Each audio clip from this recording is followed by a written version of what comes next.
हात धुन्छौ र साबुन पानीले धुन्छु नि कति बेला धुन्छौ र छिनछिनमै धुन्छु नि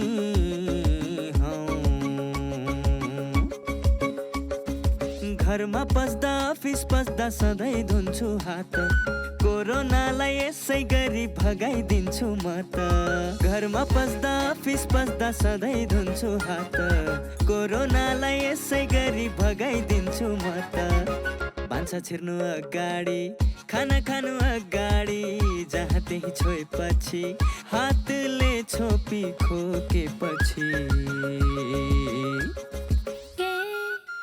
हात धुन्छौ र साबुन पानीले धुन्छु नि कति बेला धुन्छौ र छिनछिनमै धुन्छु नि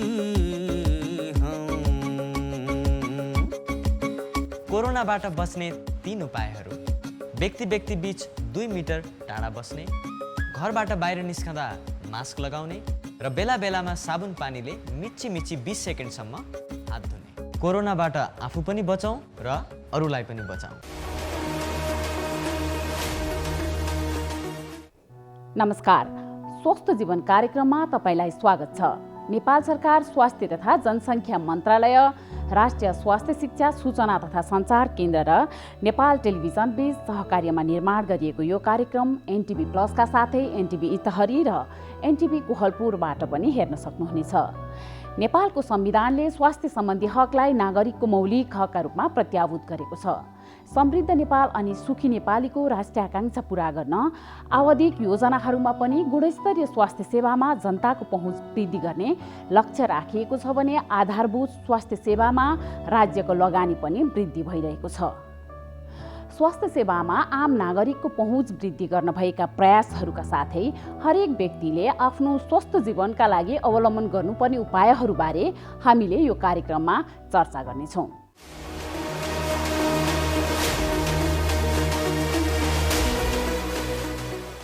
स्वास्थ्य तथा जनसङ्ख्या मन्त्रालयले कोरोना परीक्षणमा एन्टिजेन परीक्षण सुरु गरेको छ। समुदायमा संक्रमण पत्ता लगाउन एन्टिजेन परीक्षण प्रभावकारी हुनेछ। यसबारे रिपोर्ट आज हामीले प्रस्तुत गर्नेछौँ।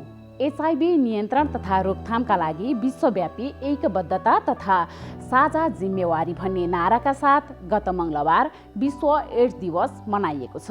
केही वर्ष अघिसम्म नेपालमा एचआईभी ठूलो स्वास्थ्य समस्याको रूपमा थियो। सरकारी गैर सरकारी क्षेत्रको पहलका साथै ज्ञान र जनचेतनामा भएको वृद्धिले नयाँ संक्रमण हुने दर निकै घटेको छ। तर अहिले कोरोना भाइरसको महामारीका कारण एचआईभी संक्रमितलाई निकै चुनौती बढेको छ। आज हामीले यो विषयमा पनि कार्यक्रम समेट्नेछौँ। साथै स्वस्थ जीवनका लागि हाम्रो जीवनशैली कस्तो हुनुपर्छ यसबारे विज्ञको सुझाव पनि प्रस्तुत गर्नेछौँ। सुरुमा विशेष रिपोर्ट।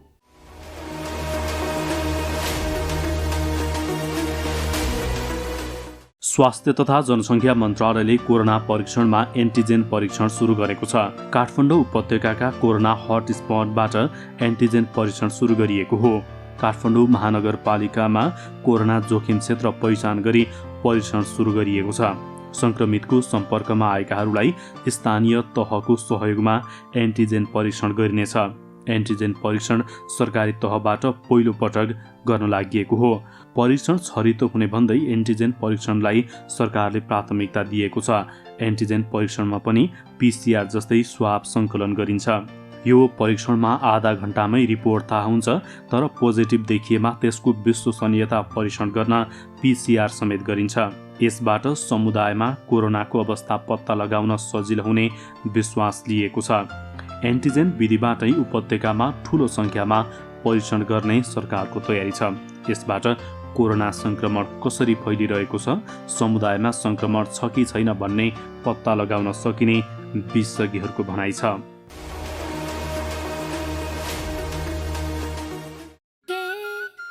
हात धुन्छौ र साबुन पानीले धुन्छु नि कति बेला धुन्छौ र छिनछिनमै धुन्छु नि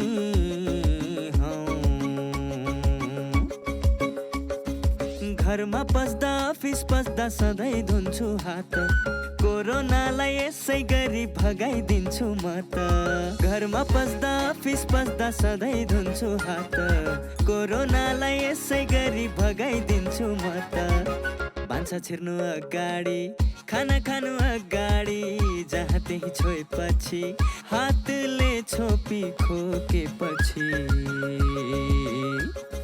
के हात धुन्छौ र साबुन पानीले धुन्छु नि कति बेला धुन्छौ र छिनछिनमै धुन्छु नि कोरोनाबाट बस्ने 3 उपायहरू। व्यक्ति व्यक्ति बीच 2 मिटर टाढा बस्ने, घरबाट बाहिर निस्कँदा मास्क लगाउने र बेला बेलामा साबुन पानीले मिच्ची 20 सेकेन्डसम्म हात धुने। कोरोनाबाट आफू पनि बचौँ र अरूलाई पनि बचाउँ। नमस्कार, म doctor Vishwanath Koirala, consultant physician. यहाँहरूलाई म यो चाडबाडको मुखमा आएर एउटा सानो जानकारी सन्देश के भन्न चाहन्छु भने चाडबाडमा यो पल्टको चाडबाड अरूभन्दा फरक छ। कोरोनाको सङ्क्रमणले गर्दाखेरि भयावह स्थिति छ। चाडबाड मनाउने भनेर आफ्नो परिवार, आफ्नो स्वास्थ्य सबैलाई बेवास्ता नगर्नुहोस्, भिडभाड नगर्नु, सकेसम्म सीमित दूरी कायम गरेर र यो स्वास्थ्य सावधानीका उपायहरू अपनाएर हात धुने, सेनिटाइजर लाउने, मास्क लगाउने र जमघट कम गरेर यो कोरोनालाई चाहिँ अझ भयावह हुन नदिनुस् भन्ने आग्रह गर्न चाहन्छु। ए सृजना, त किन हिजो अस्ति स्कुल नआएकी हँ? हेर, मेरो त महिनाभरि सुरु भएछ। ए त्यही भएर पो स्कुल नआएकी?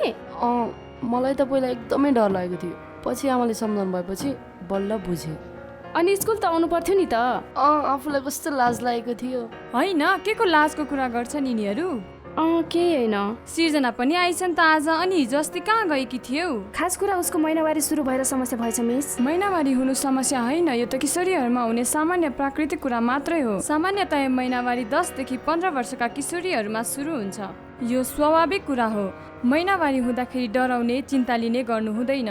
महिनावारी हुँदाखेरि अरू बेला जस्तै स्कुल आउनुपर्छ, तर व्यक्तिगत सरसफाइ भने बढी नै गर्नुपर्छ। महिनावारी भएको समयमा दिनहुँ नुहाउने, सफा कपडा लगाउने, सफा ठाउँमा सफा बिछौनामा सुत्ने, सफा प्याड लगाउने गर्नुपर्छ। महिनावारी हुँदा घर परिवार सँगै राखेर किशोरीहरूलाई पोसिलो खानेकुरा खुवाउनुपर्छ। नमस्ते, म डाक्टर रितेश थापा, म एउटा मनोचिकित्सक हो। अहिले यो कोरोनाको महामारीमा हामी सबैजना छौँ। यसले गर्दाखेरि हामी सबैलाई असर परिरहेको छ। तर मैले एउटा चिकित्सकको नाताले भन्नुपर्दाखेरि यो पनि अरू रोग जस्तै यो कोरोना पनि एउटा रोग हो। यसबाट हामी सबैजनाले सामान्य उपायहरू अपनाएर बच्न सक्छौँ। त्यही भएर कोही पनि व्यक्तिलाई चाहिँ कोरोना सङ्क्रमित व्यक्तिलाई हेला नगरौँ, किनभने कोरोना त हाम्रो 10 दिन 14 दिनमा हामी ठिक हुन्छौँ उपचार गरेर या नगरी पनि सेल्फ आइसोलेसन ठिक हुन्छौँ। तर जुन मानसिक यातना जुन भोग्नुपर्छ त्यो हेलाले अवहेलनाले गर्दाखेरि त्यो चाहिँ पछिसम्म पनि लामो समयसम्म पनि रहिरहन सक्छ। तर त्यसबाट हामी टाढै रहने कोसिस गर्नुपर्छ। त्यही भएर हामीले कोरोना सङ्क्रमित अथवा ठिक भएर आइसकेको व्यक्तिहरूलाई चाहिँ मद्दत गर्ने, उहाँहरूलाई हौसला प्रदान गर्ने र हामीले के गर्न सक्छौँ उहाँहरूको स्वास्थ्यको लागि, भविष्यको लागि त्यतातिर बढी ध्यान दिन सक्यौँ भने हामी सबैजना मिलेर यस कोरोना महामारीसँग लड्न सक्छौँ र जित्न सक्छौँ। महिलाको शरीरमा पाठेघर रहनुपर्ने निश्चित ठाउँ छोडेर योनिबाट बाहिर आउनु, पाठेघर खस्नु वा आङ खस्नु हो। यो समस्या किशोरीदेखि वृद्ध महिलाहरूमा देखिन सक्छ। पाठेघर खस्नुका कारणहरू: कम उमेरमा विवाह गर्नाले, कम उमेरमा बच्चा जन्माउनाले, गर्भान्तर नगरी वर्षेनी बच्चा जन्माउनाले, बच्चा जन्मिसकेपछि चाँडै साल झरेन भने बल प्रयोग गरी साल निकाल्नाले, गर्भवती र सुत्केरी अवस्थामा राम्रो पोषण र स्याहार नपाउनाले, सुत्केरी अवस्थामा गह्रौँ भारी उचाल्ने र बोक्ने गर्दा र लामो समयसम्म निरन्तर खोकी लागिरहनाले हुन सक्छ।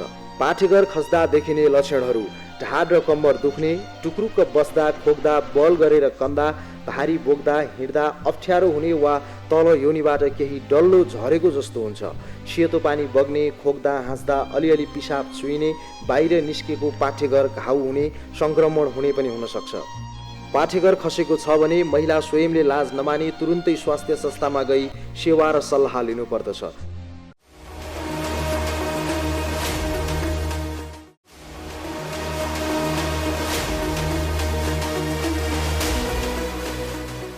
एचआईभी नियन्त्रण तथा रोकथामका लागि विश्वव्यापी ऐक्यबद्धता तथा साझा जिम्मेवारी भन्ने नाराका साथ गत मङ्गलबार विश्व एड्स दिवस मनाइएको छ। सन् 1988 देखि हरेक वर्ष डिसेम्बर 1 मा यो दिवस मनाउने गरिएको छ। केही वर्ष अघिसम्म नेपालमा एचआईभी ठूलो स्वास्थ्य समस्याको रूपमा थियो। सरकारी गैर सरकारी क्षेत्रको पहलमा साथै ज्ञान र जनचेतनामा भएको वृद्धिले गर्दा नयाँ संक्रमण हुने दर झन्डै 70% घटेको छ। तर अहिले कोरोना भाइरसको महामारीका कारण एचआईभी संक्रमितलाई स्वास्थ्य सेवा पहुँचमा चुनौती बढेको छ। एचआईभी र एड्स रोकथाम, हेरचाह, सहयोग तथा उपचार सेवाका साथै अहिले कोरोना भाइरस महामारीमा परेको समस्याबारे हामीले राष्ट्रिय एचआईभी तथा एड्स महासङ्घ नेपालका अध्यक्ष राजेश दिदियासँग संवाद गरेका छौँ।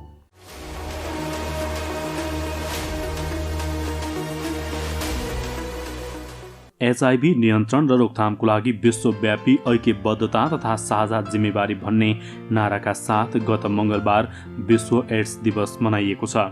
एक दशक अघिसम्म महामारीको रूप लिने गरेको एचआईभी संक्रमण नेपालमा अहिले ह्वात्तै घटेको छ। साथै मृत्युदरमा पनि कमी आएको छ। नेपालमा एड्सका कारण हुने मृत्युदर 85%ले घटेको छ भने नयाँ संक्रमण हुने दर पनि झन्डै 70%ले घटेको छ। अहिले कोरोना भाइरसको महामारीका कारण एचआईभी संक्रमित र एचआईभी सर्न सक्ने जोखिममा रहेको समूहलाई स्वास्थ्य सेवा पहुँचमा चुनौती बढेको छ। एचआईभी संक्रमणको न्यूनीकरणमा नेपालले सहस्राब्दी विकास लक्ष्य हासिल गरेको छ। अहिले कोरोना भाइरस महामारीमा स्वास्थ्य सेवा पहुँचमा परेको समस्याबारे हामीले राष्ट्रिय एचआईभी तथा एड्स महासङ्घ नेपालका अध्यक्ष राजेश दिदियासँग संवाद गरेका छौँ। 29,000 हाराहारीमा एचआईभी संक्रमितहरूको तथ्याङ्क छ अनुमानित रूपमा।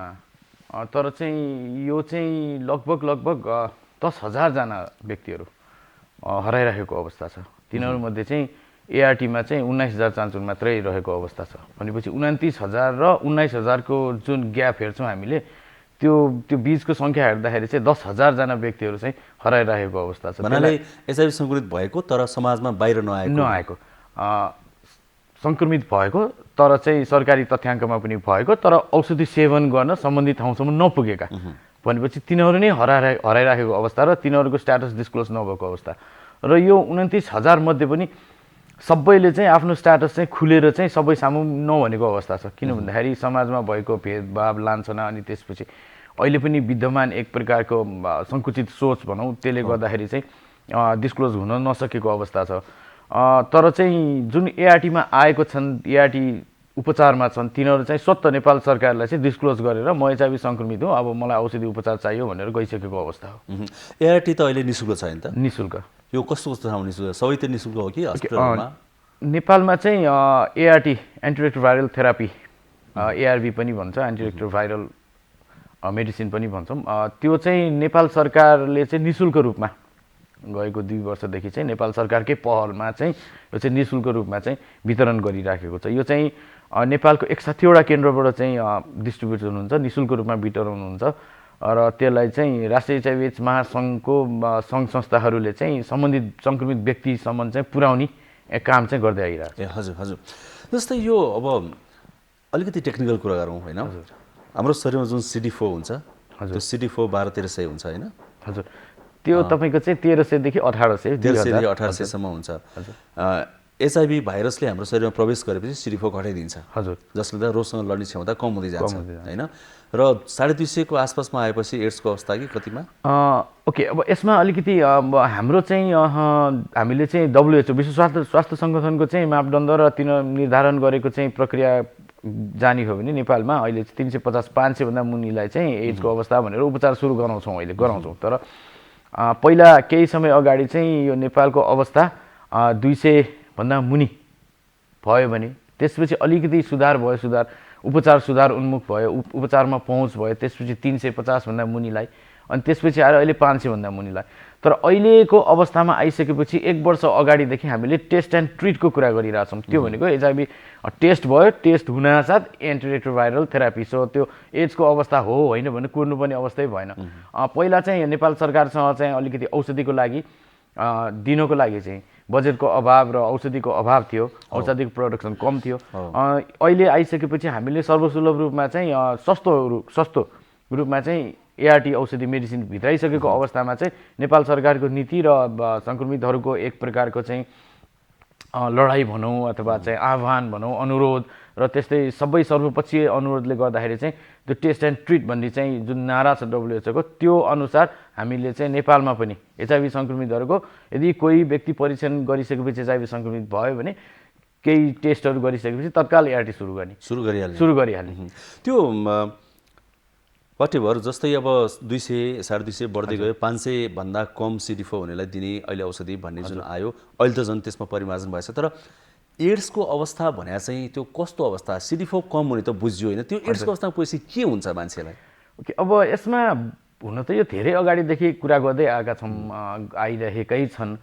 तर तैपनि चाहिँ एचआइभी भनेको एउटा भाइरसको नाम हो। एचआइभी भनेको शरीरमा प्रवेश गरिसकेपछि हुने भाइरस, ह्युमन इम्युनोडिफिसियन्सी भाइरस, त्यो भाइरसको नाम हो। त्यो अवस्थालाई चाहिँ हामीले एचआइभीको अवस्था भनेर भन्छौँ। तर जब त्यो भाइरस शरीरभित्र प्रवेश गरिसकेपछि व्यक्तिको आन्तरिक संरचना ध्वस्त गरेर चाहिँ शरीरमा भएको प्रतिरोधात्मक क्षमतालाई नष्ट गर्दै एचआइभीको सङ्ख्यालाई बढाउँदै फेरि नष्ट गर्दै बढाउँदै आउने क्रममा चाहिँ जब शरीरमा विभिन्न खालको सङ्क्रमणहरू देखिन थाल्छ, 1 2 टिबी देखिन सक्छ, तौल घट्न सक्छ, बिरामी हुन सक्छ, अनि त्यस्तै आएर उठ्न नसक्ने अवस्था हुनसक्छ, खान पिउन नसक्ने अवस्था हुनसक्छ, त्यसरी चाहिँ अवस्थालाई चाहिँ डायरिया हुनसक्छ। त्यस्तो अवस्थालाई चाहिँ हामीले चाहिँ एड्सको अवस्था भन्छौँ। त्यो एड्सको अवस्था साइन्टिफिकली के हो भनेपछि टेक्निकली चाहिँ जब धेरै लक्षणहरू, धेरै सङ्क्रमणहरू एकैपल्ट आक्रमण गर्छ र धेरै लक्षणहरू देखिन्छ, त्यो बेलामा चाहिँ एड्स, एक्वायर्ड इम्युनोडिफिसियन्सी सिन्ड्रोम, जब चाहिँ त्यो सिन्ड्रोमको रूपमा फैलिन्छ त्यो बेलाको लागि भनिन्छ। तर अब अहिले आएर चाहिँ उपचारले यति प्रगति गरिसकेको छ कि एचआइभी सङ्क्रमित व्यक्तिले चाहिँ यदि नियमित रूपमा एआरटी सेवन गरिराखेको छ, दैनिक रूपमा नियमित रूपमा सही तरिकाले, सही मात्राले, सही औषधि, सही एचआइभीको औषधि उपचार गरिरहेछ, उपचारमा छ भनेपछि त्यो व्यक्तिको शरीरमा भएको शरीरको भाइरसको सङ्ख्या न्यून भएर जाने अवस्था हुन्छ। जब त्यो न्यून भएर जान्छ तब त्यो व्यक्तिबाट एचआइभी सङ्क्रमण पनि सर्न नसक्ने प्रमाणित भइसक्यो, अरूलाई नसर्ने। सो अब एचआइभीको चाहिँ एड्सको अवस्था चाहिँ अहिले चाहिँ छैनै भन्दाखेरि पनि हुन्छ। भनेपछि एक खालको प्रगति चाहिँ त्यो भयो। नेपालमा पनि त्यो भइसकेको छ, त्यो अवस्था आइसकेको छ हो संसारभरि। नेपालमा पनि अहिले त्यो कार्यक्रमहरू सुचारू भइरहेछ, जनचेतनाको कार्यक्रमहरू जगाइरहेछौँ। नेपाल सरकारले पनि यु इक्वल टु यु भन्ने एउटा नारासहित अनडिटेक्टेबल इज इन्फेक्टेबल भनेर चाहिँ त्यसरी चाहिँ हामीले WHO को नारासहित काम गरिरहेछ। नेपाल सरकारले पनि सहयोग गरिरहेछ। अब यो बिस्तारै समय लाग्छ, हेर्नुहोस्, किन भन्दाखेरि यो भर्खर 1 वर्ष भयो त्यो आएको, संसारभरि प्र्याक्टिस भइरहेछ। अब नेपालमा पनि प्र्याक्टिस हुनलाई चाहिँ अलिकति समय लाग्छ। किन भनेपछि हामी यस्तो राष्ट्रमा बसेका छौँ, एउटा सानो समस्या भयो भने चाहिँ त्यो समस्यालाई सम्बोधन गर्नलाई चाहिँ धेरै किसिमको चाहिँ राजनीतिक रूपमा चाहिँ अग्रसर हुनुपर्ने, राजनीतिक सम्बोधन हुनुपर्ने, समूहगत सम्बोधन हुनुपर्ने। त्यसमा चाहिँ एचआइभी सङ्क्रमितहरूको सङ्ख्या थोरै छ। नेपालको अवस्था र नेपालको अहिलेको परिवेश हेर्दाखेरि नेपालसँग जुझ्नुपर्ने, नेपालले लड्नुपर्ने विषयहरू धेरै छन्। त्यसले गर्दाखेरि पनि अलिकति तर चेन्ज आउँदैछ, हामी आशा गर्ने ठाउँ चाहिँ थुप्रै छ। केही समय अगाडिसम्म डिस्क्लोज हुँदाखेरि म एचआइभी सङ्क्रमित भन्दाखेरि मान्छेलाई दृष्टिकोण यति नराम्रो थियो होइन, अहिले त्यसमा बिस्तारै चेन्ज त आइरहेछ।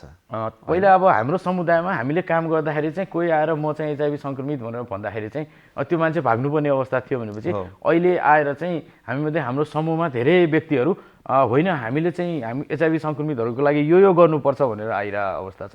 पहिला चाहिँ एचआइभी सङ्क्रमितहरू एक्लै हुन्थ्यो भनेपछि अहिले आएर एचआइभी सङ्क्रमितसँग अरू पनि सहकार्य गरेर चाहिँ अगाडि आइरहेको अवस्था। जस्तै एउटा अछामको घटना होइन, एकजना महिला स्वयं मैले नै भेटेको थिएँ, जसको श्रीमान एचआइभी पोजिटिभ हुनुहुन्थ्यो। त्यसपछि इन्डिया काम गर्न जानुभएको थियो, एचआइभी सङ्क्रमित भएर आउनुभयो, श्रीमतीलाई पनि एचआइभी सङ्क्रमित बनाउनु भयो। त्यसपछि अनि श्रीमान चाहिँ एड्सको अवस्थामा पुगेर एक्सपायर हुनुभयो, बित्नुभयो, किनभने पहिला त औषधिहरू थिएन, गाह्रो थियो होइन, फेरि गाउँको लाइफस्टाइल त्यही हो।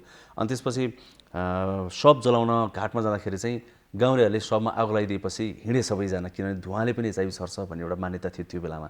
अनि महिला एक्लैले बसेर आफ्नो श्रीमानको शव जलाइसकेर घर फर्किनुभयो, त्यस्तो महिला मैले भेटेको थिएँ। तर अहिले एटलिस्ट अहिले त्यो अवस्था चाहिँ छैन जस्तो लाग्छ। यहाँहरूको त अध्ययनले अब गाउँ गाउँ पनि पुग्नु भएको छ होइन, चेन्ज आएकै हो अहिले।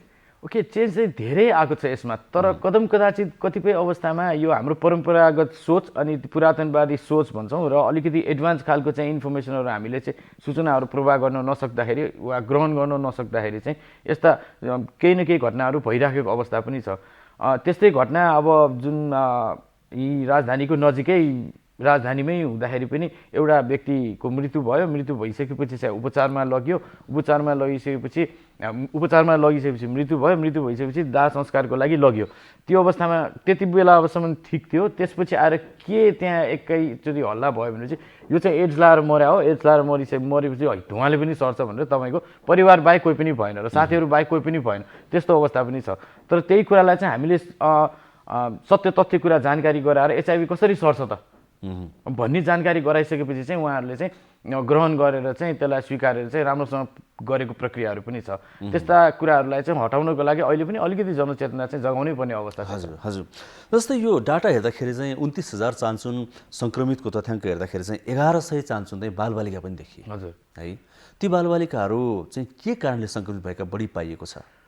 ओके, यो बालबालिकाको कुरामा चाहिँ अलिकति म राष्ट्रिय एचआइभी महासङ्घको चाहिँ अध्यक्षमा आइसकेपछि चाहिँ नेपालको सबै बालबालिकाको प्रतिनिधित्व गरी कुरा गर्दाखेरि हामीले वकालत गर्दाखेरि चाहिँ यो सबै चाहिँ गरिबीको कारणले, कतिपय 89%, 90% गरिबीको कारणले आफ्नो बालबच्चाहरू पाल्न, आफ्नो परिवारलाई चाहिँ भरण पोषण गर्न चाहिँ नेपाल छोडेर बाहिर गइरहेका व्यक्तिहरू, उहाँहरू फर्किँदाखेरि चाहिँ सूचनाको अभाव र शिक्षाको अभाव, आफूसँग भएको सिपको अभावले गर्दाखेरि असुरक्षित यौन सम्पर्क गरिसकेपछि त्यो असुरक्षित यौन सम्पर्क मार्फत चाहिँ एचआइभी सङ्क्रमण लिएर घर आउँछन्। घर आइसकेपछि अब श्रीमती घरमा काम गर्ने, गाउँठाउँ हाम्रो परिवेश त्यस्तो अवस्थामा असुरक्षित सम्पर्क फेरि घरमा आफ्नो परिवारसँग भइसकेपछि त्यहाँबाट सङ्क्रमण भएको धेरै छन्।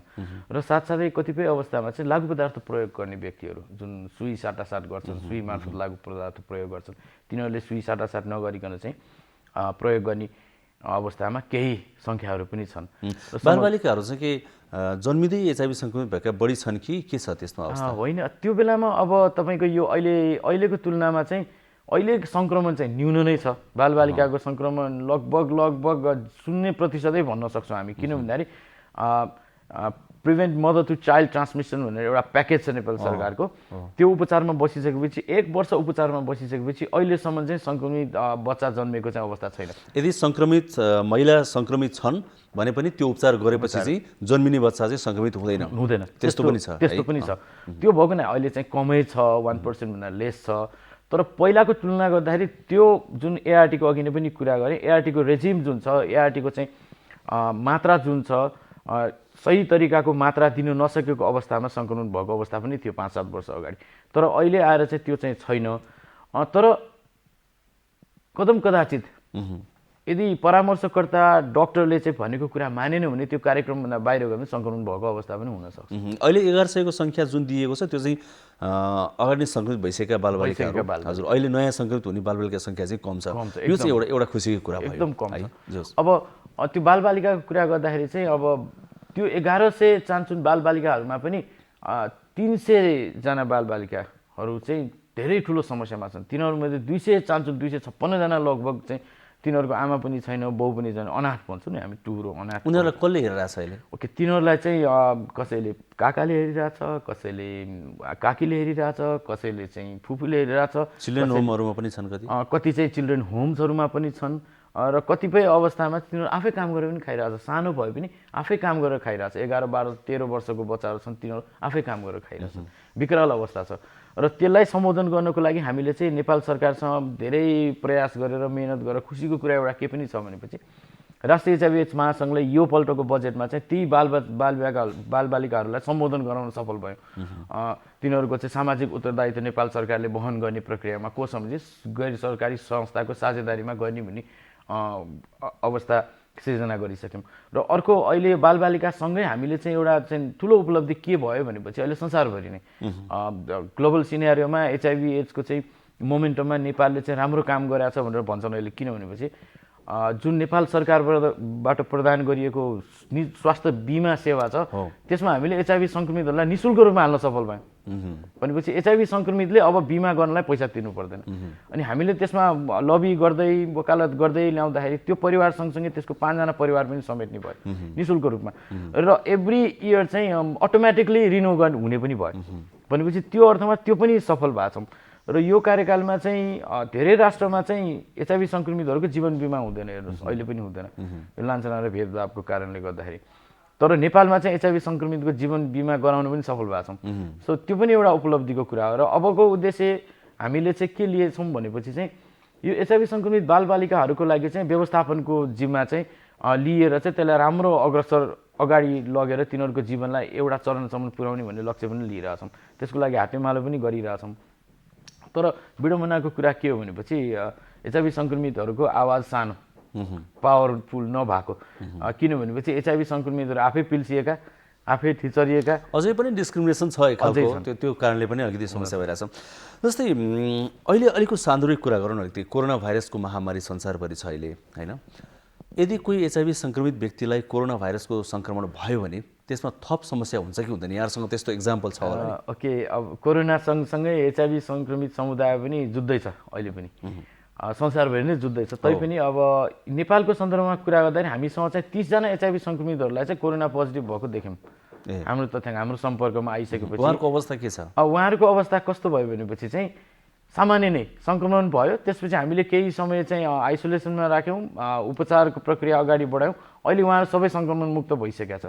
यो किन सम्भव भयो भनेपछि चाहिँ एचआइभी सङ्क्रमित भइसकेपछि जसले एआरटी सेवन गर्छ, औषधि सेवन गर्छ, उसको प्रतिरोधात्मक क्षमता एकदम कडा भइरहन्छ, स्ट्रङ भएर आइरहन्छ, पहिलाभन्दा राम्रो भइरहन्छ। अनि त्यो भएको हुनाले चाहिँ सङ्क्रमण चाहिँ भयो तर त्यसले असर चाहिँ गर्न सकेन। त्यो अर्थमा चाहिँ राम्रो उपलब्धि, अब एक प्रकारले नराम्रो कुरा हो, सङ्क्रमितहरूलाई फेरि अर्को सङ्क्रमण भयो तर क्षति चाहिँ हुन पाएन। त्यो अर्थमा राम्रो कुरा हो, यो चाहिँ खुसीको कुरा। हजुर, एचआइभी एड्स भन्ने बित्तिकै मान्छेहरूमा एउटा चाहिँ जुन खालको एउटा फरक खालको धारणा आउने गर्छ, त्यसका बावजुद अहिले पछिल्लो समय भइरहेका परिवर्तनहरू होइन, आइरहेको जनचेतना, त्यसपछि यी सिनारीहरू, खुसीका कुरा चाहिँ बिस्तारै बिस्तारै आउँदैछन्। यो वर्ल्ड वाइड नै यो कुरा भइरहेछ, अफ्रिकातिर पनि सङ्क्रमण दर कमै भइरहेछ होइन अहिले? अहिले नेपालमा पनि किन भनेपछि 3टै कार्यक्रम सँगसँगै गइरहेछ, प्रिभेन्सन, केयर र ट्रिटमेन्ट। तिनटै गइराखेको भएर सङ्क्रमण नभएकोलाई प्रिभेन्सनको मेथडले चाहिँ कार्यक्रम अगाडि बढिरहेछ, सङ्क्रमण रोकथामको कार्यक्रम अग्रसर भइरहेछ, गरिरहेछ। त्यस्तै सङ्क्रमण भएकोलाई चाहिँ तपाईँको चाहिँ ट्रिटमेन्टको कुराहरू अगाडि बढिरहेछ, एआरटी ट्रिटमेन्ट। अनि यो जुन अरू जुन ट्रिटमेन्ट भइराखेकोलाई चाहिँ बचाइराख्ने काम पनि भइरहेछ सँगसँगै, केयर एन्ड सपोर्ट कार्यक्रम। किन भनेपछि यदि सङ्क्रमण भइराखेको अवस्था व्यक्तिहरूलाई चाहिँ खुला छोड्यो भने अथवा जनचेतना जगाएन, तिनीहरूको चाहिँ सोचमा सुधार ल्याएन भने अरूलाई पनि सङ्क्रमण हुन सक्ने सम्भावनाहरू धेरै थिए। त्यो गर्दाखेरि चाहिँ 3टै कार्यक्रम सँगसँगै गइराखेको भएको भएर चाहिँ यो संसारभरि नै कमी आइरहेछ। अफ्रिकामा पनि कमी आइरहेछ, नेपालमा पनि कमी आइरहेछ। विगतमा हेर्दाखेरि चाहिँ तथ्याङ्क हेर्दाखेरि दिनमा चाहिँ 25 जना 30 जनाको सङ्क्रमणको हाराहारी हुन्थ्यो, हामीले चाहिँ फ्याक्ट सिट अध्ययन गऱ्यौँ भने। तर अहिले आइसकेपछि फ्याक्ट सिटको आधारमा चाहिँ 2 जनाको हाराहारीमा सङ्क्रमण भएको अवस्था। संसारको कुरा गर्दा, नेपालकै कुरा गर्दा नेपालकै त्यो धेरै सुधार भएको कुरा हो। हामी पहिला चाहिँ नेपाल सरकारले शताब्दी लक्ष्य गोल, सस्टेनेबल गोल त्यो सेट गर्दाखेरि 90 को कुरा गरिरहेछौँ। जो सङ्क्रमण भएको छ तिनीहरूलाई चाहिँ 90% चाहिँ बिचमा ल्याउने, उपचारमा ल्याउने, 90%लाई फेरि उपचारसँग रिटेन्सन गर्ने, तिनीहरूको आयु लम्ब्याउने, र अरू लुकेर बसिराखेको 90%लाई खोजेर कार्यक्रममा ल्याउने। 90 त्यसरी गरेका थियौँ। त्यो अर्थमा सक्सेसै भएको। तर अबको टार्गेट चाहिँ यो 2 जनालाई पनि जेरोमा पुर्याउन सक्नुपर्छ। 95 को अग्रसर त्यसरी चाहिँ गइरहेछौँ। त्यसको लागि चाहिँ राष्ट्रिय एचआइभी एड्स महासङ्घले नेपाल सरकारसँग र राष्ट्रिय एड्स तथा यौन रोग नियन्त्रण केन्द्रसँग सहकार्य गरेर यो नेपालको स्ट्राटेजिक प्लान एनएसपीमै यो कुराहरू उल्लेख गरेर लाने भन्ने कुराहरू गरिरहेछ। र यो 95 युनिभर्सल टार्गेट हो, यो नेपालमा पनि गर्नुपर्छ। अबको 5 वर्षमा हामीले चाहिँ शून्यमा ल्याउने, 2030 सम्ममा चाहिँ एचआइभीको सङ्क्रमण दर शून्यमा ल्याउने भन्ने लक्ष्य साथ अगाडि बढिरहेछ। हजुर, यो युएनले, डब्लुएचओले एचआइभीलाई प्रायोरिटीमा कम राख्न थालेको चाहिँ किन रहेछ? अहिले के गर्दै गएरै हो? होइन, अब युएनको प्रायोरिटाइज अहिले यो कोभिडको दौरानमा हेर्ने हो भने तपाईँको चाहिँ एचआइभीको सङ्क्रमणभन्दा कोभिड धेरै भयावह देखियो। होइन, कोभिडको कुरा बेलामा त अब सबै कुराहरू ओझेलमा परे, त्यो एउटा एकदम विचार गर्नुपर्ने, बहस गर्नुपर्ने कुरा छँदैछ। त्योभन्दा अगाडि पनि अलिकति बजेटमा, त्यसपछि प्रायोरिटीमा अलिक कम परिरहेको थियो नि? प्रायोरिटीमा चाहिँ कस्तो भन्दाखेरि अब एचआइभीको अघि नै पनि भने 3टा कार्यक्रम। पहिला एचआइभीको बल्कमा एउटै कार्यक्रम आउँथ्यो, त्यो बल्कको कार्यक्रम अहिले प्रिभेन्सनको अलिकति पैसा प्रिभेन्सनमा गयो, छुटेर त्यही पैसाबाट बल्कबाट। त्यसपछि त्यसको चाहिँ अलिकति कार्यक्रम चाहिँ केयर एन्ड सपोर्टमा गयो। भनेपछि चाहिँ लगभग फन्डिङ चाहिँ ग्याप भएकै छ, नभएको होइन, संसारभरि नै ग्याप भएको। अफ्रिकातिर त कति बेरोजगार भए मान्छेहरू भनेर पनि न्युजहरू आइरहेको हुन्छ। 60%, लगभग 60% बेरोजगार भयो यो कोभिडको दौरानमा। तर चाहिँ कम भए पनि नेपाल सरकारको प्रयास चाहिँ सराहनीय छ। नेपाल सरकारले चाहिँ के प्रत्याभूत गरायो भनेपछि चाहिँ गराउन सफल भयो भनेपछि जसले जे भने पनि डोनर भए पनि नभए पनि नेपाल सरकारले चाहिँ हामी गर्छौँ, हाम्रो जनता हो, एचआइभी सङ्क्रमित होस्, लागु पदार्थ प्रयोगकर्ता होस् अथवा चाहिँ रिस्कमा भएको पपुलेसन होस्, त्यो हाम्रो हो, हामीले गर्छौँ भन्ने एक प्रकारको आभास दिएको अवस्था पनि छ। फन्डिङ चाहिँ अवश्य ग्याप भएको छ, सबै नेपालमा भएको फन्डिङ पनि बाहिरतिर गइरहेछ। किन भन्दाखेरि यो इपिडेमियोलोजी अलिकति घटिरहेको अवस्था र सुधार भइरहेको अवस्था, त्यसले गर्दाखेरि पनि हो। हजुर हजुर, यो जो व्यक्तिहरू एचआइभी पोजिटिभ हुनुहुन्छ, सङ्क्रमित हुनुहुन्छ, तर बिचमा ग्यापिङ छ उहाँहरूको र उपचारको बिचमा, अघि पनि भने 10,000 को डाटामा चाहिँ व्यक्तिहरू चाहिँ उपचारमा आउनुहुन्न होइन, उहाँहरूलाई तपाईँ एउटा महासङ्घको अध्यक्ष भएको हिसाबले के भन्नुहुन्छ, उहाँलाई के आग्रह गर्नुहुन्छ? होइन, यो जुन 10,000 को ग्याप छ, पहुँच औषधिको उपचारमा नआइरहेको छ, उहाँहरूलाई हामीले सधैँ चाहिँ राष्ट्रिय एचआइभी एड्स महासङ्घ, नेपाल सरकार सबैले भनेर आउनुहोस्, उपचारमा संलग्न हुनुहोस् र नेपाल सरकारले तपाईँहरूलाई अभिभावकत्व दिन्छ उपचारको लागि, अरू कार्यको लागि, जीवनमा आउने सबै प्रकारको अब्स्ट्याकल्सहरू अथवा चाहिँ व्यवधानहरूलाई चाहिँ हटाउनको लागि नेपाल सरकारले चाहिँ सहयोग गर्छ भनिरहेको छ। राष्ट्रिय एचआइभी एड्स महासङ्घ नेपालभरि छ, हामी चाहिँ 61वटा जिल्लामा छौँ, 61वटा जिल्लाकै सङ्क्रमित समुदाय, एचआइभी सङ्क्रमित समूह र एचआइभीसँग काम गर्ने सङ्घ संस्था हामीसँग छन्। उहाँहरूले पनि आह्वान गरिरहेछ, आउनुहोस्, हामी कहाँ आउनुहोस्, तपाईँहरू केन्द्रमा नजाने भने हाम्रो ठाउँमा आउनुहोस्, हामी तपाईँलाई उपचारको पहुँचमा पुर्याउँछौँ, हामी कहाँ आउनुहोस्, हामी तपाईँलाई राम्रो जीवन जिउने बाटो देखाउँछौँ, हामी कहाँ आउनुहोस्, हामी तपाईँहरूलाई चाहिँ जीवनमा चाहिँ आर्जनमूलक सिपको कुरा गर्छौँ भनेर भनिराखेको अवस्था छ। त्यो अर्थमा उपचारमा आउनुहोस् र लामो समयसम्म स्वस्थ भएर बाँच्नुहोस् भन्ने मेरो चाहिँ सन्देश। हजुर हजुर, यो समाजमा रहेका व्यक्तिहरू जसले अझै पनि एचआइभी सङ्क्रमितलाई हेर्ने दृष्टिकोण अलि फरक छ होइन, एचआइभी सङ्क्रमित आफ्नो टोलमा छ भनेदेखि कोही व्यक्ति या घरमा छ भनेदेखि या समुदायमा छ भनेदेखि अझै पनि त्यहाँ नजिक जान डराउने या व्यवहार फरक गर्ने अझै पनि पाइन्छ होइन। एचआइभी सङ्क्रमित भनेकै अर्कै मान्छे जस्तो, उहाँहरूलाई चाहिँ अब अहिलेको समयमा यहाँ के आग्रह गर्नुहुन्छ, के सन्देश दिनुहुन्छ उहाँहरूले? अब के गर्नु जरुरी छ अहिलेको अवस्थामा, के गर्नु पर्ने हो खास? ओके, अब यसमा चाहिँ कस्तो भन्दाखेरि बेसिकली अब यो मेडिकल पर्सनहरूसँग चाहिँ ट्रेनिङमा इन्ट्रेक्सनमा हुँदाखेरि चाहिँ मेरो बेसी यही कुरा भइरहेको हुनसक्छ। उहाँहरूलाई के भन्नु, ओके, संसारमा इन्फेक्सन रहित मान्छे खोज्ने हो भने हामीले चाहिँ मैनबत्ती बालेर अथवा दियो बालेर खोज्नुपर्ने हुन्छ। हेर्नुहोस्, किन भनेपछि चाहिँ each and every one is infected. कसैको आँखा कमजोर छ, अन्यथा नलिम, आँखा कमजोर चस्मा, त्यो पनि आईको इन्फेक्सनले गर्दाखेरि भएको। जस्तै आएर मेरो चाहिँ काखी गनाउँछ, मोजा गनाउँछ, that is also part of infection. भनेपछि इन्फेक्सन सबैलाई छ, केही पर्सेन्ट मात्रै कम छैन नि इन्फेक्सन। त्यो अर्थमा एचआइभी सङ्क्रमित पनि एउटा सङ्क्रमण, एउटा भाइरस हो, इट्स द सेम, केही फरक परेन। जसरी चाहिँ हामी एचआइभी सङ्क्रमितहरू चाहिँ जाँदाखेरि चाहिँ स्वस्थ हृष्टपुष्ट देख्छ, तर त्यही ठाउँमा चाहिँ मोजाको इन्फेक्सन भएको मान्छे गयो भने सबैले नाक चुनेर भाग्छ। सो त्यो कुरालाई चाहिँ मनन गरौँ, त्यसले गर्दाखेरि समान हुन्, सहयोग गरौँ, साथ दिउँ। उहाँहरूले पनि तपाईँहरू जस्तै काम गर्न सक्छ, तपाईँले जस्तै देशको लागि योगदान गर्न सक्छ र तपाईँले जस्तै समुदायको लागि केही न केही आफ्नो तर्फबाट दिन सक्ने अवस्था राख्छ भन्ने चाहन्छु म।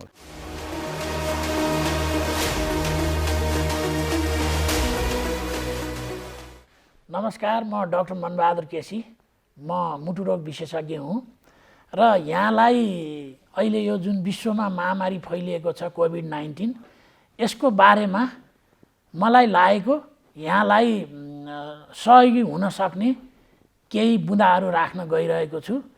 यहाँहरूले ध्यान दिएर सुनिदिनु होला र यसलाई सकभर कार्यान्वयन गर्ने प्रयास गर्नुहोला।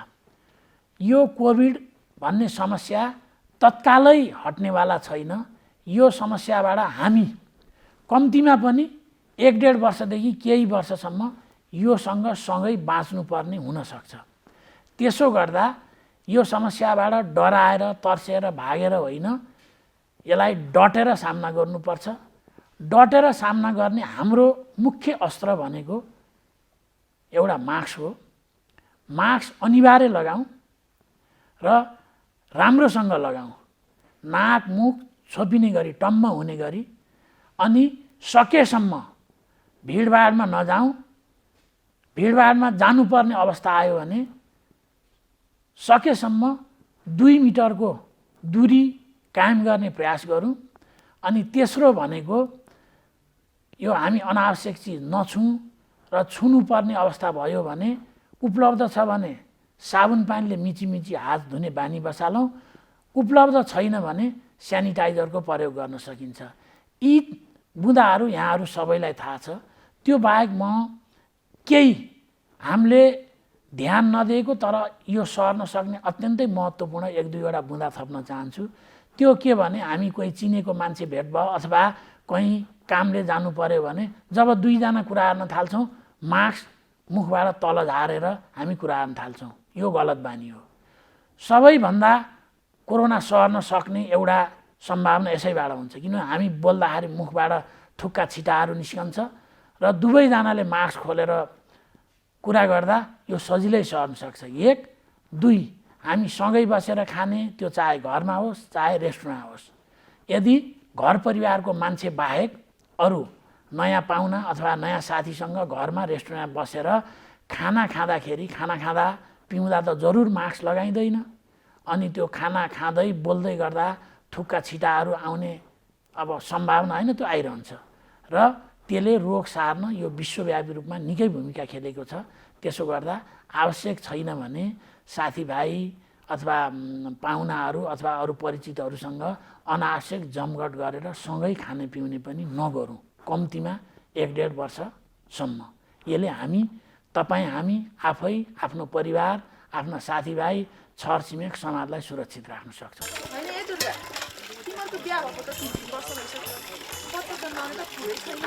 अब उहाँ भर्खर जागिर लाग्नु भएको, फेरि त्यति राम्रो कमाइ पनि छैन। अहिले नै बच्चा जन्माएर कसरी हुर्काउने? तपाईँले जस्तै वर्षेनी जन्मनु राम्रो हो त। मैले तपाईँलाई पहिले भनेको थिएँ नि परिवार नियोजनको साधन अपनाउनु भनेर, तर मान्नु भएन।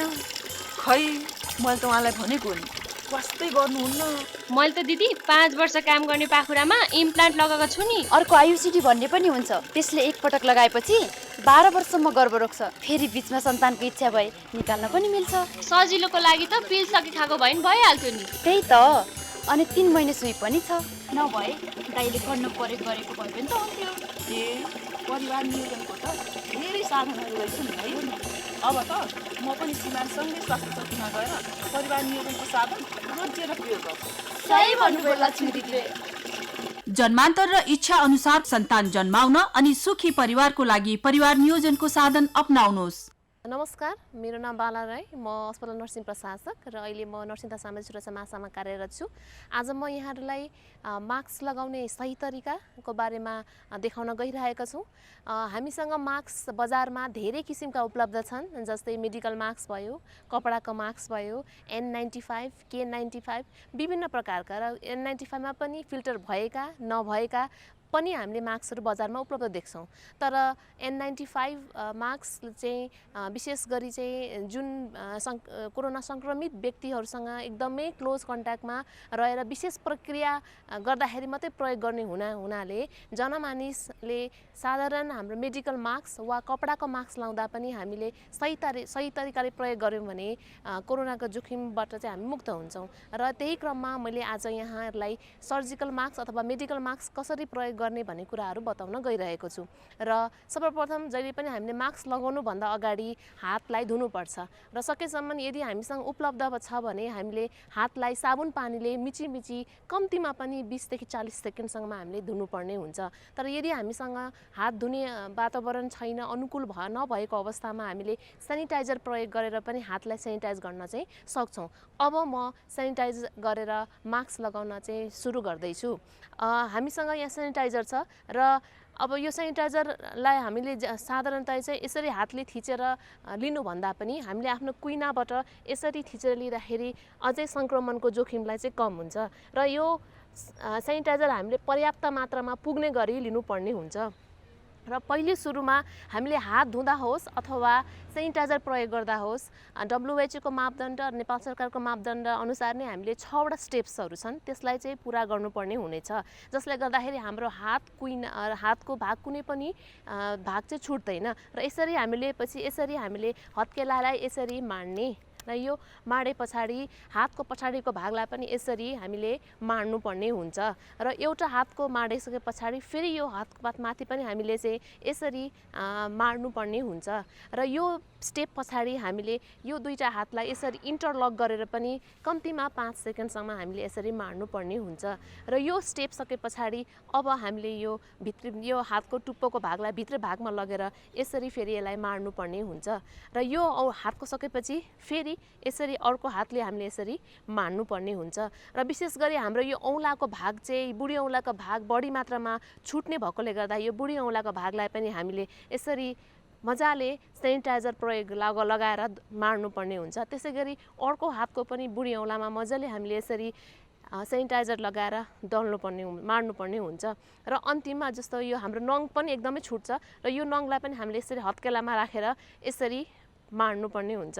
त्यसै गरी अर्को हातको पनि यसरी र अन्तमा चाहिँ यसरी हामीले पुरै हाम्रो विशेष गरी यो नाडीमा बढी मात्रामा छुट्ने भएकोले गर्दा यसरी नै अर्को हातको पनि नाडीसम्म हामीले यसो गऱ्यौँ भने अब हाम्रो हात चाहिँ सेनिटाइज भयो। हामीले यसरी सेनिटाइज प्रयोग गरेर पनि हातलाई सफा सेनिटाइज गर्न सक्छौँ अथवा साबुन प्रयोग गर्दाखेरि पनि यही 6वटा प्रक्रिया अनुसार चाहिँ हामीले साबुन प्रयोग गरेर पनि हाम्रो हातलाई चाहिँ सेनिटाइज गर्न चाहिँ सक्छौँ। अब हामी मास्क लगाउँदैछौँ।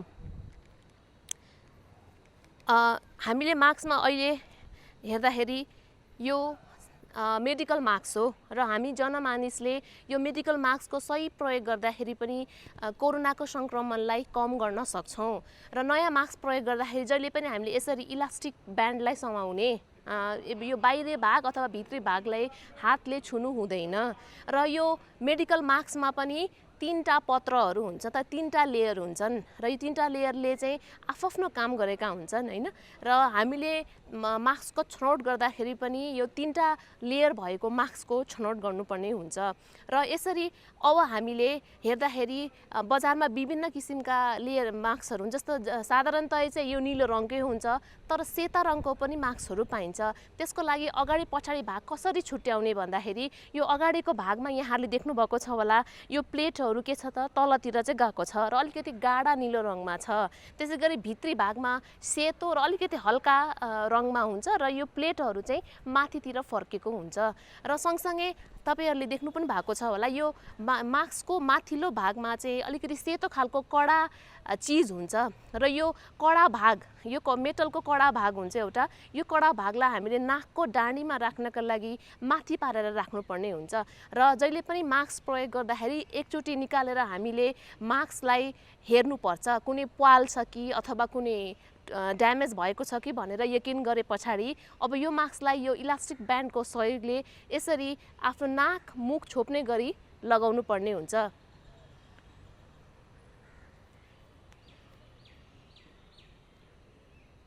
यो लगाएपछि अघि भने जस्तै यो नाकको यो जुन कडा भागको डाँडीलाई हामीले यसरी आफ्नो नाकको बनावट अनुसार चाहिँ यसलाई मिलाउनु पर्ने हुन्छ र मिलाउँदाखेरि यसरी हामीले अनुहारमा फिट हुने गरी हाले मिलाउनु पर्छ र त्यसपछि यो तल अब यो चिउडालाई पनि छोप्नु पर्ने भएकोले गर्दा यो नाकको डाँडीलाई समाएर यो चिउडाको भागलाई पनि यसरी हामीले तानेर यसरी मिलाउनु पर्ने हुन्छ। अब हाम्रो नाक मुख र चिउडा पूर्ण रूपले छोपियो। अब यो मास्क लगाएपछि हामीले यो बाहिरको भागलाई हातले छुनु हुँदैन। यसो छुँदाखेरि यो संक्रमण भएको हुन्छ र हाम्रो हातमा पनि फेरि संक्रमण भएर हामीले हाम्रो आँखा हात अरू ठाउँमा छुँदाखेरि संक्रमणको जोखिम चाहिँ बढ्न सक्छ। यदि हामीले यो मास्क लगाएको बेलामा हाम्रो हातले बाहिर भागमा छुयौँ भने तुरुन्तै हामीले फेरि सेनिटाइज गर्न सक्छौँ र अब यो मास्कलाई कसरी खोल्ने भने म फेरि यहाँहरूलाई देखाउन गइरहेको छु र मास्क खोल्नुभन्दा अगाडि पनि हामीले हातलाई त्यसै अघिको जस्तै गरेर सेनिटाइज गर्ने।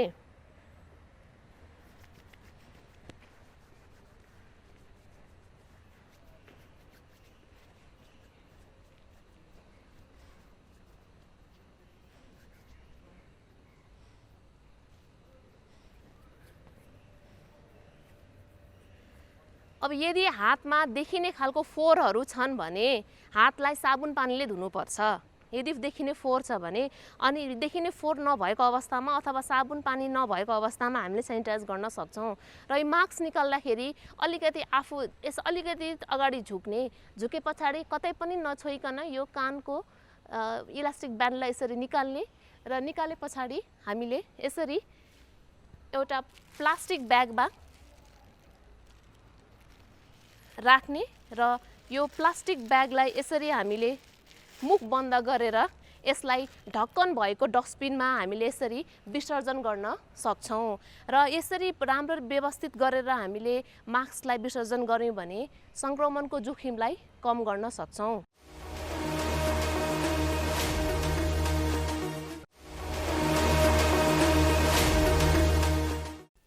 सफल जीवनको मूल आधार स्वस्थ शरीर हो। स्वस्थ जीवनका लागि खानपान, बानी व्यवहार, जीवनशैली आदिमा ध्यान दिनुपर्छ। यदि यी सबै कुराको सही रूपमा पालना भयो भने हाम्रो जीवनमा सकारात्मक प्रभाव पर्छ र हामी स्वस्थकर जीवन यापन गर्न सक्छौँ। स्वस्थ जीवनका लागि हाम्रो जीवनशैली कस्तो हुनुपर्छ, यसबारे विज्ञको सुझाव अबको क्रममा।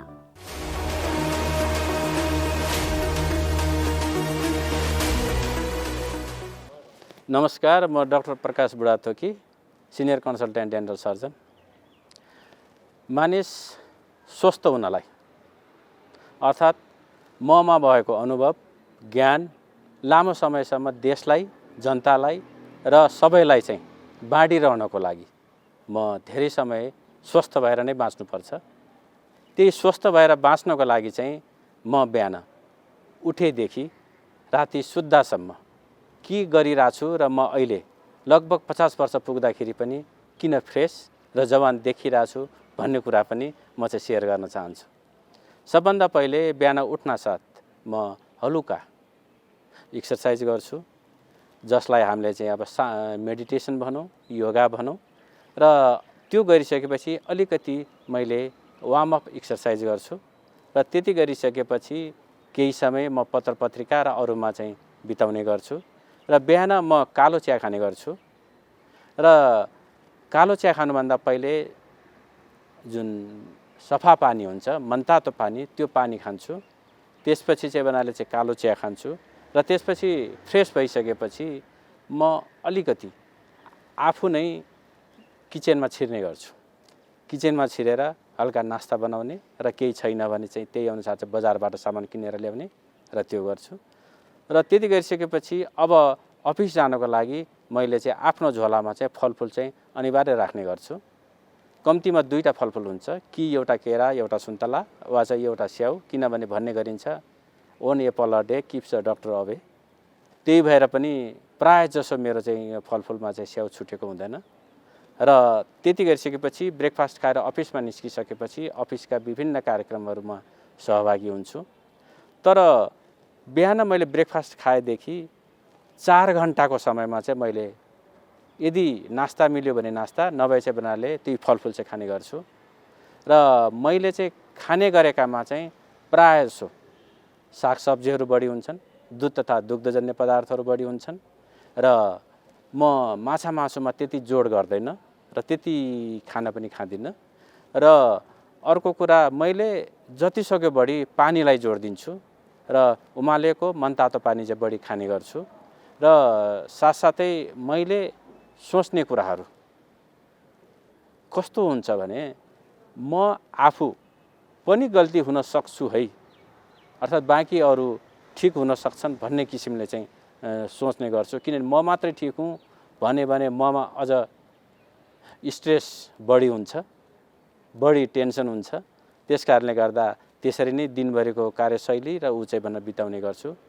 र साँझ चाहिँ फर्किसकेपछि केही समय फेरि बनाले चाहिँ फ्रेस हुन्छु र फ्रेस भइसकेपछि हल्का चाहिँ बनाले घरमा नास्ता गर्ने गर्छु। र नास्ता गरिसकेपछि प्रायः मेरो खाना चाहिँ 9 साढे 9 तिर हुने गर्छ। र त्यति भइसकेपछि राति सुत्दाखेरि प्राय जसो सामान्य 10:30 11 तिर सुत्छु। तर कहिलेकाहीँ अफिसको काम, किन प्रेजेन्टेसन केहीले गर्दा 12-1 पनि बज्छ। तर 12-1 बजे सुते पनि उठ्ने भनेको चाहिँ जनरली 6 बजे नै हो, 6 बजे नै उठ्ने गर्छु। तर यति भनिरहँदा हामी बिहान उठेदेखि साँझ सुत्दासम्मको खानपान, जीवनशैली र हाम्रो सोचाइको ले नै हाम्रो चाहिँ जीवन चाहिँ निर्धारण गर्ने हो। हामीमा चाहिँ रोग ल्याउने कि नल्याउने भनेर निर्धारण गर्ने हो। हाम्रो समाजसँगको सम्बन्ध चाहिँ निर्धारण गर्ने हो।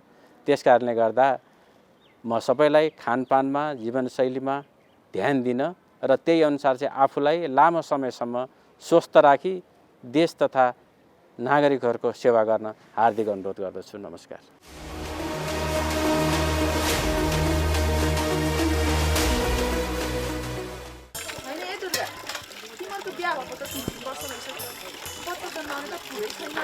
अब उहाँ भर्खर जागिर लाग्नु भएको, फेरि त्यति राम्रो कमाइ पनि छैन। अहिले नि बच्चा जन्माएर कसरी हुर्काउने? तपाईँले जस्तै वर्षेनी जन्मनु राम्रो हो त? मैले तपाईँलाई पहिले भनेको थिएँ नि परिवार नियोजनको साधन अपनाउनु भनेर, तर मान्नु भएन। खै मैले त उहाँलाई भनेको नि, वास्तै गर्नुहुन्न। मैले त दिदी 5 वर्ष काम गर्ने पाखुरामा इम्प्लान्ट लगाएको छु नि। अर्को आयुसिटी भन्ने पनि हुन्छ, त्यसले एकपटक लगाएपछि 12 वर्षसम्म गर्भ रोक्छ। फेरि बिचमा सन्तानको इच्छा भए निकाल्न पनि मिल्छ। सजिलोको लागि त पिल सके खाएको भए नि भइहाल्थ्यो नि। त्यही त, अनि 3 महिने सुई पनि छ। नभए दाइले गर्न परेको गरेको भए पनि त हुन्थ्यो। ए परिवार नियोजनको त धेरै साधनहरू रहेछन् है। अब त म पनि श्रीमानसँगै स्वास्थ्य चौकीमा गएर परिवार नियोजनको साधन रोजेर प्रयोग गर्छु। सही भन्नुभयो लक्ष्मी दिदीले। जन्मान्तर र इच्छा अनुसार सन्तान जन्माउन अनि सुखी परिवारको लागि परिवार नियोजनको साधन अपनाउनुहोस्। कोरोना जुन प्रकारले फैलिराखेको छ, यो सावधानी नअपनाएको खण्डमा एक व्यक्तिबाट अर्को व्यक्तिमा सर्छ र सरेपछि सङ्क्रमित हुन्छ। सङ्क्रमित भएपछि फेरि सङ्क्रमित व्यक्तिले अरूलाई पनि फैलाउने एकातिर सम्भावना हुन्छ भने अर्कोतिर आफै पनि चाहिँ यदि भनौँ न तपाईँलाई चाहिँ कुनै शारीरिक या दीर्घ रोगीहरू छन्, डायबिटिज, मुटुको रोग, छातीको रोग आदि छ भने तपाईँलाई चाहिँ यसले चाहिँ बेसरी समात्छ। तपाईँ चाहिँ रोगले ग्रसित भएर अस्पताल जानुपर्ने हुन्छ र अस्पतालमा पनि अहिले चाहिँ यति सङ्क्रमित र चाहिँ रोगले ग्रस्त बिरामीहरूको चाहिँ चाप बढेको छ कि अस्पतालमा अहिलेको अवस्थामा भएका जुन नेपाल सरकार अन्तर्गतको र जो प्राइभेटको चाहिँ यो आइसियुहरूको पनि बेडहरू सबै चाहिँ हाउसफुल भइसकेको छ। त्यहाँ चाहिँ अब जानै नसकिने, उपचारै नपाइने अवस्था भइसकेको हुनाले चाहिँ अझ पनि यो कारणबाट तपाईँले सावधानी अपनाउनु अति जरुरी छ। त्यसै कारणबाट यस्ता चाहिँ भयावह हुनसक्ने सम्भावनालाई चाहिँ तपाईँले मध्यनजर गरेर सामान्य चाहिँ एउटा आफूले गर्न सकिने नेपाल सरकारले भनेको यो मास्क प्रयोग गर्ने, यो सोसियल डिस्टेन्सिङ 2 मिटर पर बस्ने र चाहिँ बेला बेलामा साबुन पानीले हात धुने, सेनिटाइजर प्रयोग गर्ने जस्ता चाहिँ उपायहरू चाहिँ कृपया इमान्दारीपूर्वक अपनाइदिनु होला। नानु होमवर्क सक्यो त? गर्दैछु बुवा। कस्तो चुरोट गनाएको। होइन चुरोट खाएकै छैन। थाहा छ हजुरले कौसीमा, घर बाहिर आँगनमा, बाटोमा चुरोट खाएर हिँडेको देखेको छु मैले। कहिलेकाहीँ मात्रै हो के, अब छोड्छु। के गर्नु, बानी लागेपछि। सुन्नुहोस्, हजुरले चुरोट खानुभयो, हजुरलाई त असर गर्छ नै। हजुरले खाएको चुरोटको धुवाले हामीलाई पनि रोगी बनाउँछ। हामी रोगी भएको हजुरलाई मनपर्छ? होइन मलाई त तिमी स्वस्थ फुर्तिलो भएको पो मनपर्छ। त्यसो भए सुन्नुहोस् बा, हाम्रो सरले भन्नुभएको चुरोटको धुवाको 3 तहको असर हुन्छ अरे, first hand, second hand, third hand. होइन के हो नानु यो first hand, second hand, third hand भनेको? जसले चुरोट खायो उसलाई चुरोटको धुवाले फर्स्ट ह्यान्ड असर गर्छ। सँगै बस्ने मान्छेलाई चुरोटको धुवाले सेकेन्ड ह्यान्ड असर गर्छ, जुन धेरै हानिकारक हुन्छ। त्यो अहिले मलाई भइरहेको छ। सरी नानु, अनि यो थर्ड ह्यान्ड भनेको के नि? हजुरले जुन ठाउँमा बसेर चुरोट खानुभयो त्यो ठाउँमा पछिसम्म चुरोटको धुवाको असर रहिरहन्छ। त्यही ठाउँमा पछि आएर बस्ने मानिसलाई पनि असर गर्छ, त्यो थर्ड ह्यान्ड भयो। ए बुझेँ, यो त ठुलो अपराध पो रहेछ। अब म प्रतिज्ञा गर्छु, आजैदेखि धुम्रपान त्याग गर्छु। धन्यवाद बुवा।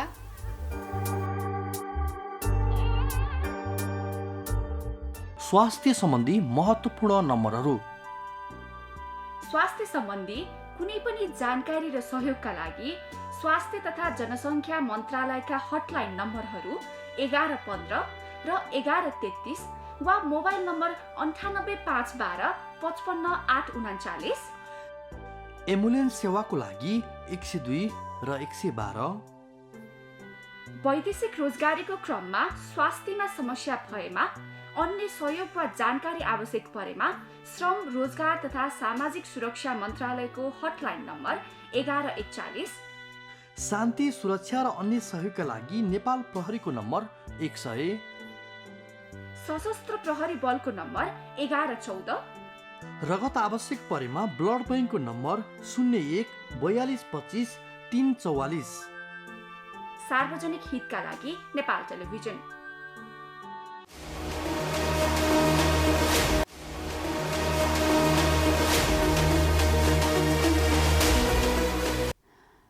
स्वास्थ्य तथा जनसङ्ख्या मन्त्रालयले कोरोना परीक्षणमा एन्टिजेन परीक्षण सुरु गरेको छ। कोरोना परीक्षणमा नयाँ विधि एन्टिजेन परीक्षणबारे आज हामीले विशेष सामग्री प्रस्तुत गर्यौं। नेपालमा एचआईभी संक्रमणको अवस्थाका साथै रोकथाम, सहयोग तथा कोरोना भाइरसको बेला स्वास्थ्य सेवा पहुँचमा परेको समस्याबारे पनि चर्चा गर्यौं। स्वस्थ जीवनका लागि हाम्रो जीवनशैली कस्तो हुनुपर्छ, यसबारे विज्ञको सुझाव पनि प्रस्तुत गर्यौं। आजका लागि स्वस्थ जीवन कार्यक्रमको समय सकिएको छ। यो कार्यक्रम नेपाल टेलिभिजनको वेबसाइट www.nepaltvonline.com तथा नेपाल टेलिभिजनको मोबाइल एप र फेसबुक, युट्युब जस्ता सामाजिक सञ्जालमा पनि हेर्न सक्नुहुनेछ। यो कार्यक्रममा तपाईका स्वास्थ्य सम्बन्धी समस्या, सरकारले प्रवाह गरेका स्वास्थ्य सेवा अथवा हाम्रो कार्यक्रमबारे कुनै जिज्ञासा भए हामीलाई सम्पर्क गर्न सक्नुहुनेछ। सम्पर्क माध्यम हामीले टेलिभिजन स्क्रिनमा देखाइरहेका छौँ। तपाईका समस्यालाई हामीले सरकारी अधिकारी वा विज्ञ मार्फत समाधान गर्ने प्रयास गर्नेछौँ। आजका लागि स्वस्थ जीवन कार्यक्रमबाट हामी सबैलाई बिदा दिनुहोस्। नमस्कार।